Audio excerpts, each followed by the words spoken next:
So hello everyone, यहाँ पे आज हम लोग the fundamental unit of life जो कि क्लास 9 में आने वाला है इस बार टर्म वन में ये बहुत ही इम्पॉर्टेंट चैप्टर जो कि एमसीक्यू फॉर्मेट में ऐसे सारे चैप्टर्स के एमसीक्यू जो कि टर्म 1 में आने वाला है सारा मैं कवर करवाऊँगी। So without wasting any time let's get started. So the fundamental unit of life. तो क्वेश्चन नंबर वन है cell was discovered in the year. Cell को डिस्कवर किस ईयर में हुआ था? That was 1665। और इसकी डिस्कवरी किसने की थी? डैट वॉज रॉबर्ट हुक ने कॉर्क जो कि एक डेड सेल होता है, cork is a dead cell, उसकी डिस्कवरी रॉबर्ट हुक ने की थी। तो that was in the year 1665। that is a very important question। और उसके बाद चलते हैं next question, that is free living cells are discovered by. Free living cells की डिस्कवरी की थी ल्यूवेनहुक ने। Leeuwenhoek was another scientist who discovered the living cells, means जो सेल जो कि जिंदा होते हैं वो सेल्स की डिस्कवरी की थी ल्यूवेनहुक ने। रॉबर्ट हुक ने की थी डेड सेल की, बट ल्यूवेनहुक ने की थी लिविंग सेल की discovery. So the third question is dash is a single celled organism. कौन सा है सिंगल सेल ऑर्गेनिज्म?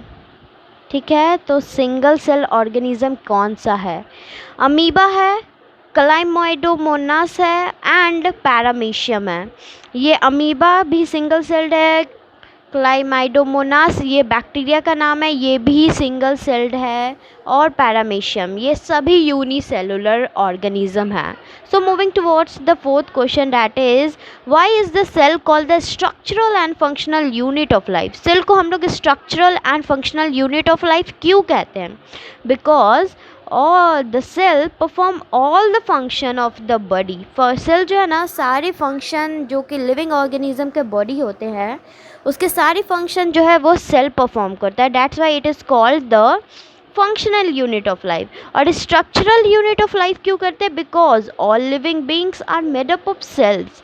जो इतने भी लिविंग ऑर्गेनिज्म हैं इंक्लूडिंग ह्यूमन्स, ये सभी लोग जो है वो सेल से बने हुए हैं।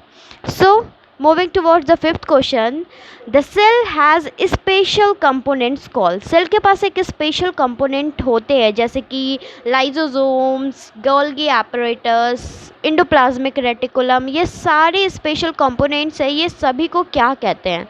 इन सभी को कहते हैं organelles.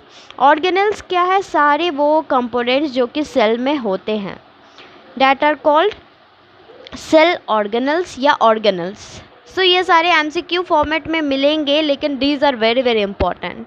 So if you don't mind just subscribe to the channel for these type of more videos, because अब सारे चैप्टर्स को, क्लास 9 के सारे चैप्टर्स को मैं कवर करूँगी।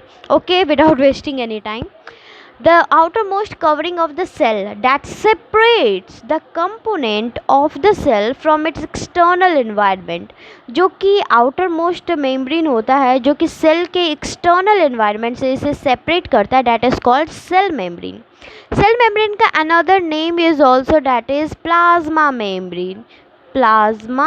membrane। okay, that is plasma membrane। ठीक है, okay. So moving to our seventh question, that is the cell membrane is called selectively permeable membrane. Cell membrane को सेलेक्टिवली परमिएबल मेम्ब्रेन क्यों कहते हैं?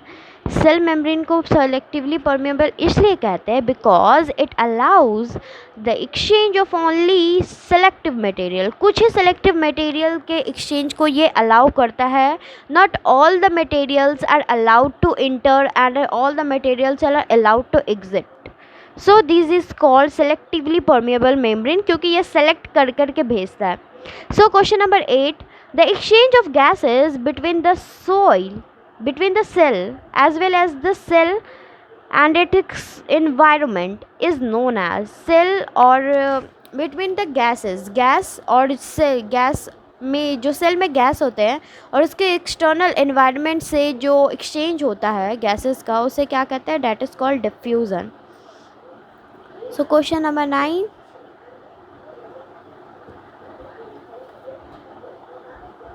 Absorption of water by plant root is an example of absorption of जो water होता है जो कि plant root से होता है, उसे एग्ज़ाम्पल किस चीज़ का एग्ज़ाम्पल है? That is example of osmosis. Osmosis का डिफिनीशन प्रॉपर याद होना चाहिए, वैसे तो एमसीक्यू आएंगे बट ऑस्मोसिस का डिफिनीशन याद होना चाहिए। That is the exchange of gas, the exchange of water, okay, from a region of high concentration to a region of low concentration, that is called osmosis. So question number 10, that is dash have poorly defined nucleus। कौन सा चीज़ होता है जिसके पास बहुत ही poorly defined nucleus होता है? that is prokaryotes।